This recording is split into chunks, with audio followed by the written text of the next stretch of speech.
कोल्हापूर शहराच्या हद्दवाढीचा प्रश्न गेल्या 50 वर्षापासून प्रलंबित आहे।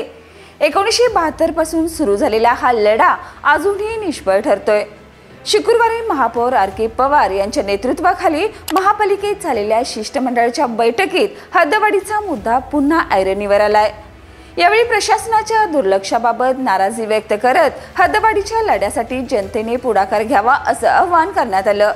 सध्या कोल्हापूर शहर केवळ 66.82 चौरस किलोमीटर क्षेत्रफळावर मर्यादित आहे। वाढती लोकसंख्या, वाहनांची संख्या आणि मर्यादित पायाभूत सुविधा यामुळे शहराला अनेक समस्यांना सामोरं जावं लागत आहे। हद्दवाढ होण्यासाठी राज्य सरकारने ठोस पावले उचलावीत अशी मागणी महापालिकेच्या वतीने करण्यात आली। सांगली, मिरज, इचलकरंजी या शेजारील शहरांना महापालिकेचा दर्जा मिळाला, मात्र कोल्हापूर शहर मात्र हद्दवाढीपासून वंचित राहिलंय।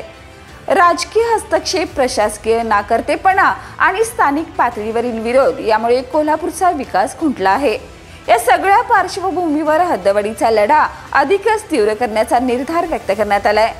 महापालिका क्षेत्र वाढल्यास कोल्हापूरला विकासासाठी नवी दिशा मिळेल। यामुळे नागरिकांना पायाभूत सुविधा उपलब्ध होतील आणि शहराची वाढती लोकसंख्या व्यवस्थित नियोजनात आणता येईल।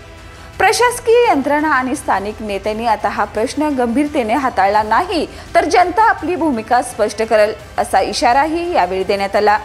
कोल्हापूरच्या उज्ज्वल भविष्यासाठी हद्दवाढ ही काळाची गरज आहे। प्रशासन आणि नागरिकांनी एकत्र येऊन हा लढा यशस्वी करावा असा विश्वास या बैठकीत व्यक्त करण्यात आलाय। अशाच ताज्या अपडेटसाठी पाहत रहा तारा न्यूज।